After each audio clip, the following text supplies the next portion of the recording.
In 2024, a single economic figure quietly revealed how modern power truly works.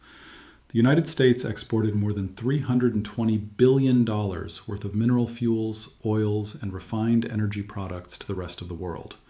At first glance, this sounds like undeniable strength. Massive exports suggest dominance, stability, and economic security. Most people assume that a nation selling this much energy must be protected from hardship. That assumption, however, hides a deeper truth. Energy is not just another commodity moving through markets. It is the physical backbone of modern civilization. Every factory line, transport network, data center, hospital, and military operation depends on fuel. When a country controls large energy flows, it gains influence far beyond money. It shapes supply chains, stabilizes alliances, and quietly anchors global systems during periods of uncertainty. Yet, while export numbers grow, daily life often tells a different story. Fuel prices rise, living costs climb, and purchasing power weakens. The same economy that appears powerful on paper feels increasingly restrictive on the ground. This contradiction is not accidental, temporary, or political. It is structural.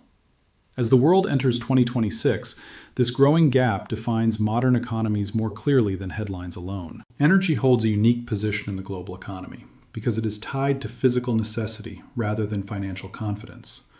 Markets can crash, currencies can weaken, and asset prices can collapse, but energy demand does not vanish. Factories still need power, food still must be transported, and infrastructure must remain operational regardless of economic conditions. This makes energy exports fundamentally different from most other forms of trade. When a country exports energy at scale, it does more than earn revenue. It embeds itself into the daily functioning of other nations. Power grids, transportation systems, industrial production, and even military planning become dependent on continued access to that supply. Over time, replacing that energy becomes expensive, slow, and disruptive, locking in dependence. This dependence creates leverage that cannot be measured by trade statistics alone. It influences diplomatic decisions, trade negotiations, and geopolitical alignment. Even during financial instability, energy exporters remain relevant because the global system cannot operate without fuel. However, global importance does not guarantee domestic relief. The same mechanisms that make energy powerful internationally often disconnect it from household affordability. Energy exports stabilize systems first, not people. That distinction explains why export strength and domestic pressure can rise together without contradiction. Large export figures often create a misleading picture of economic health. When people hear that a country is selling enormous quantities of energy abroad, they instinctively assume prosperity must follow at home. Exports, however, measure transactions, not outcomes. They track what leaves a country, not how families inside it are living day to day. Energy exports strengthen national accounts and improve trade balances, but they do not automatically lower prices for consumers.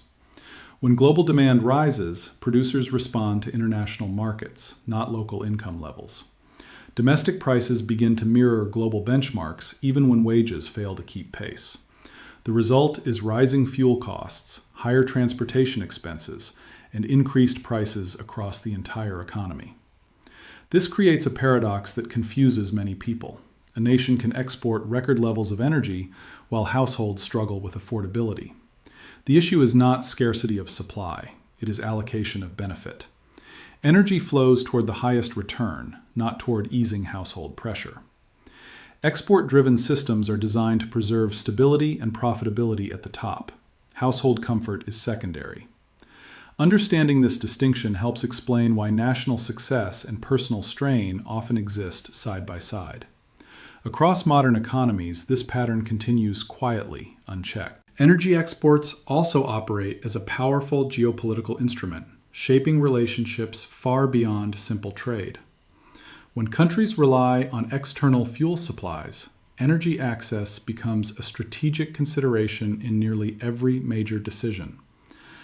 Governments must account for supply stability, contract continuity, and transport security before altering policy or alliances.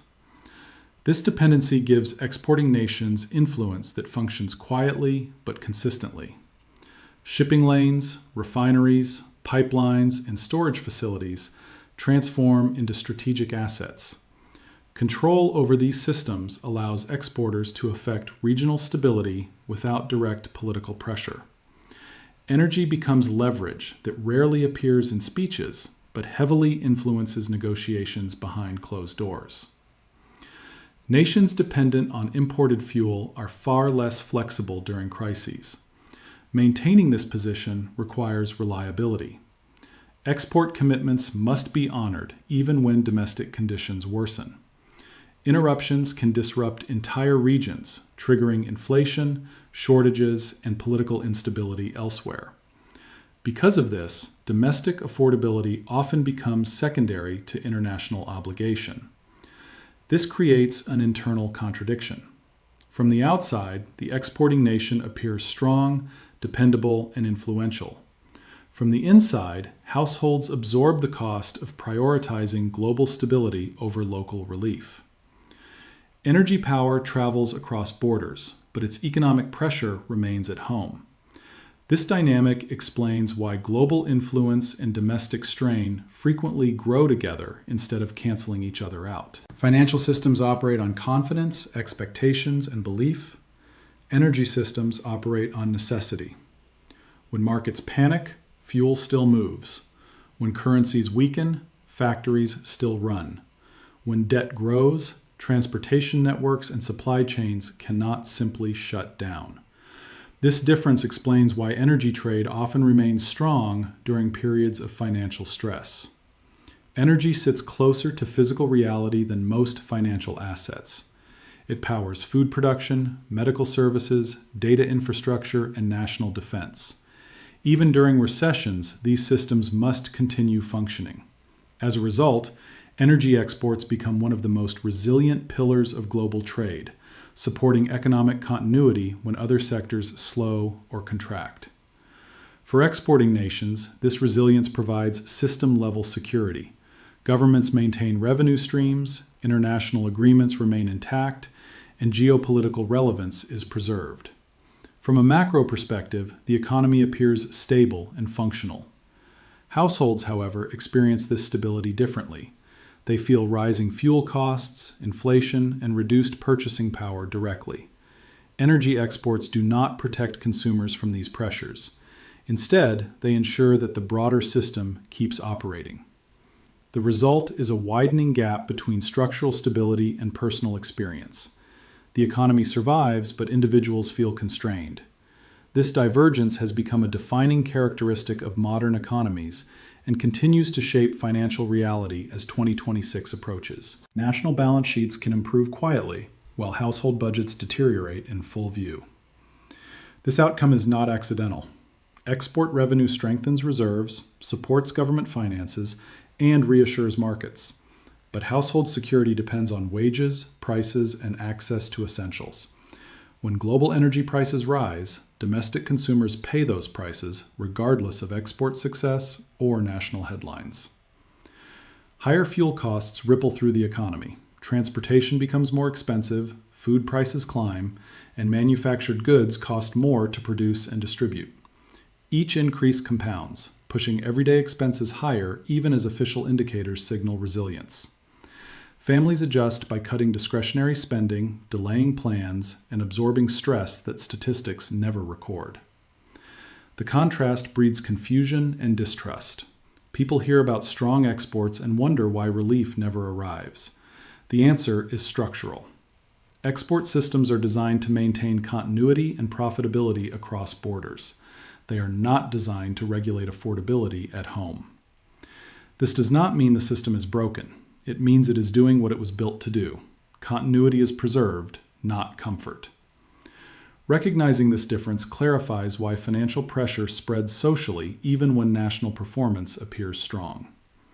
Over time, this gap reshapes expectations, behavior, trust, planning, politics, and economic decisions. By 2026, the imbalance between system strength and household pressure has become impossible to overlook. Energy exports remain robust, global demand continues, and international supply chains stay active. On paper, the system appears resilient. In daily life, however, people face persistent cost increases and shrinking purchasing power. The contrast is no longer subtle. This feels sharper because expectations were set differently. Many believed that strong export performance would eventually translate into domestic relief. Instead, it delivered endurance rather than ease. The system survives shocks, but households adjust downward. Stability exists, but comfort erodes. This visibility changes behavior across society. Consumers become cautious, cutting discretionary spending and delaying long-term commitments. Savings turn defensive. Debt becomes riskier. Confidence weakens not because collapse is imminent, but because pressure never fully lifts. Businesses respond similarly. Hiring slows, prices rise, and margins tighten. Governments point to strong trade figures while citizens focus on everyday expenses. Both perspectives are technically accurate, yet they describe different realities. The economy looks durable from a distance and restrictive up close. That tension is now a defining feature of this period. As 2026 approaches, understanding this split becomes essential for interpreting headlines, planning finances, and setting realistic expectations in an increasingly constrained economic environment. Energy exports are designed to support systems, not individuals. They fund governments, stabilize alliances, and keep trade routes functioning. Personal security, however, depends on income growth, predictable costs, and access to essentials. When these realities diverge, confusion spreads. Many people assume national endurance equals personal protection. It does not. A system can remain operational while households struggle. Survival at the macro level does not guarantee comfort at the micro level. Recognizing this difference prevents misplaced confidence and unnecessary panic.